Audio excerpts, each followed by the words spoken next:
One Chance to Set It Right by Dr. Fluffy. Let's begin. Bonbon locked the door to her sweet shop, bringing her hard work day to an end. Winter would be ending in a week. Unfortunately, this marked the close of her busy season.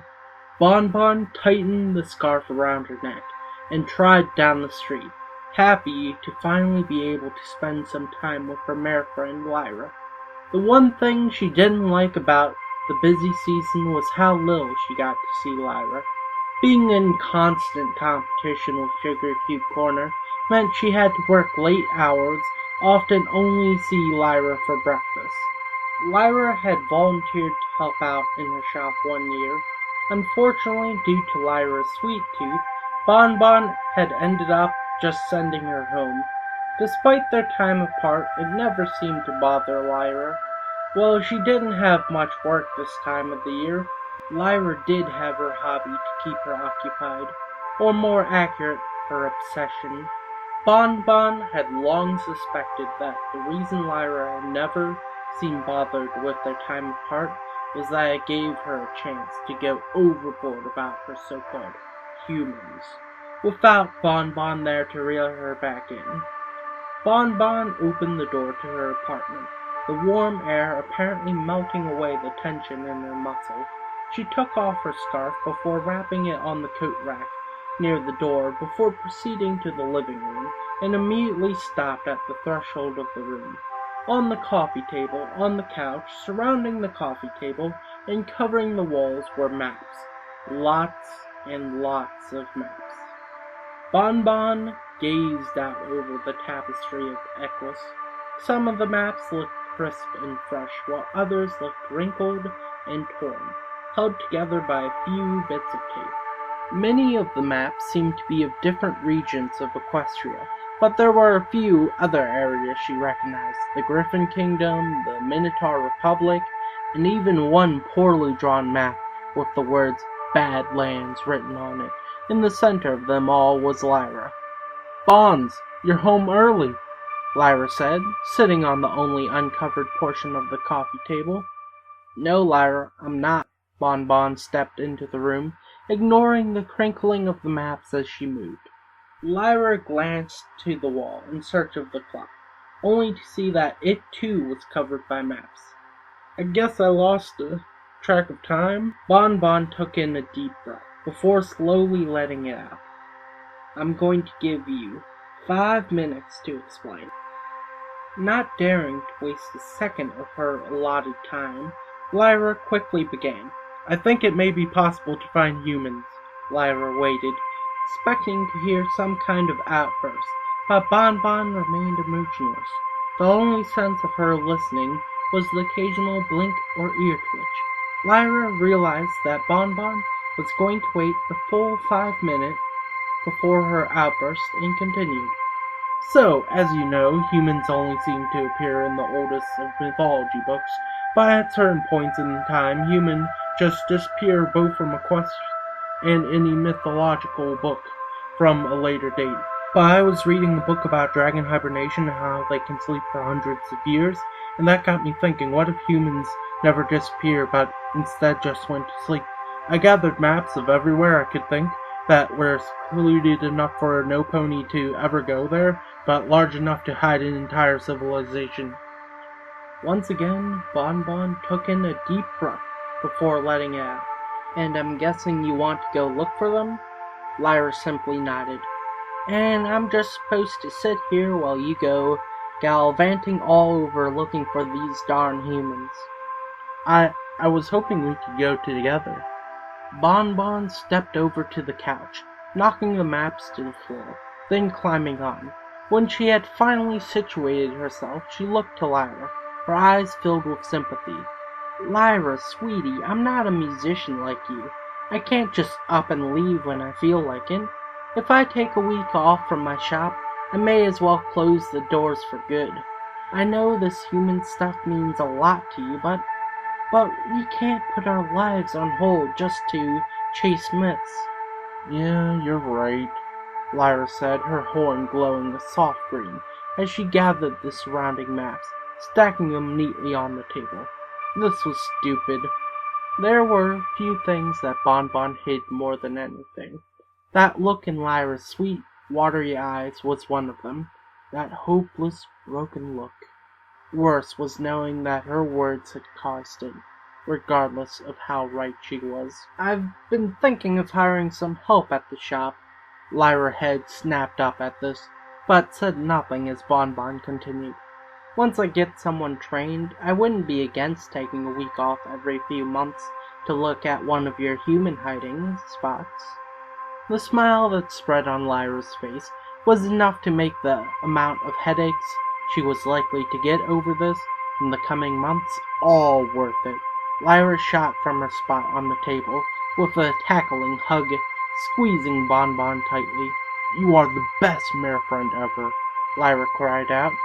"I have a condition," Bonbon said, getting a curious look from Lyra. "You have to cut back on your human stuff." "Deal," Lyra said, a bit too quickly for Bonbon's taste. "I'm serious, Lyra. If I come home to find the house filled with rocks you claimed were touched by humans, the deal is off." "And I said it was a deal," Lyra said, placing a gentle kiss on the cream mare's lips. Their moment was short-lived as the sphere of light emerged in the air, sending out torrents of wind ripping the maps form the wall. "Lyra, what is that?" Bonbon asked, holding on to Lyra. "I don't know." Light expanded, filling the room, blinding the two mares, and then, just like that, it was gone. Bonbon opened her eyes as she surveyed the masses of her living room, and gasped at what she saw. Now standing there was a familiar lime green uniform. It was another Lyra. Bonbon looked at the Lyra in her hopes, who now seemed even more shocked than her. The second Lyra had her back to them, looking around the room. "This is it. This is where it all started," the second Lyra said. The second Lyra's horn glowed a bright green, grabbing the maps en masse, then shredding them to fine pieces. The sight of more than 2 weeks of map collecting, turned into glorified confetti raining down on the room, snapped Lyra out of her shock. "Hey, what do you think you're doing?" Lyra yelled, as the second Lyra turned to face her. "And just who are you?" "I'm you from the future, and I don't have a lot of time, so shut up and listen." "What do you want?" The future Lyra held up a map with her magic before ripping it in two. "Listen very carefully. Humans are not real." Lyra was speechless for a moment. That her future self would say something so against one of her core beliefs was just unthinkable. Lyra knew that every morning the sun rose, every night the moon came out, and that humans existed. "What? I don't understand. How can they not be real?" The future Lyra ground her teeth together. She didn't have time for this. The spell only lasted a few minutes. "They're just stories, just made up full tales, that's all. And if you don't stop now, you're going to waste your entire life and lose everyone close to you." Who are you? You can't be me. I would never say something like that." The future Lyra used her magic and flung the table across the room. Bonbon jumped with a yelp. "Why can't you understand? They were never real to begin with." Future Lyra stopped when she felt the pull of the spell. Her time was up. White light slowly enveloped her body. For the first time since she arrived, future Lyra looked at Bonbon. Bonbon looked back and could see the same eyes she saw just a minute ago. The eyes she hated so very much before the light enveloped her completely, and she was gone. They sat there, in the complete silence, only the confetti as a distraction before Lyra finally spoke up. "Bons, what happened?" Bonbon stroked Lyra's mane as she spoke. "I don't know."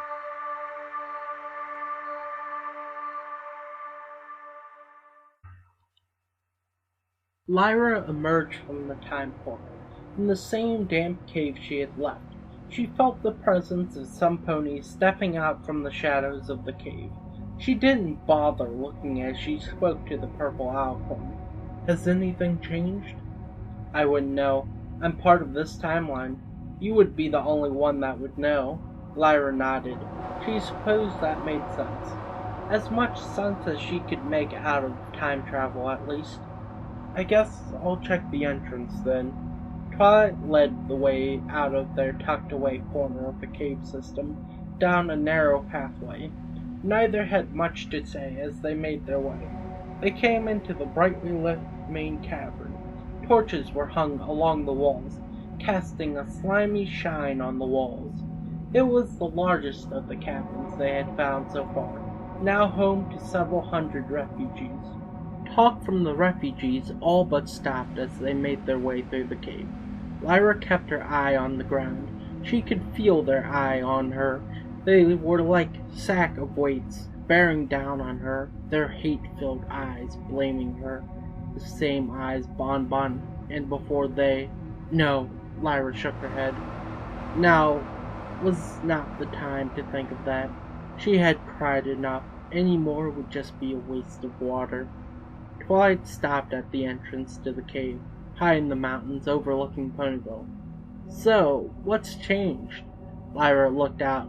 The sky was still overcast in a sea of clouds, tinted by the forever red sky. Twilight's castle lay in ruins, surrounded by the long burnt-out remains of Ponyville. It's all the same, Lyra said, more to herself than Twilight. Not long after you left, Twilight began, I got a letter via Spike. It was from Cadence. The Crystal Empire has fallen, Shiny.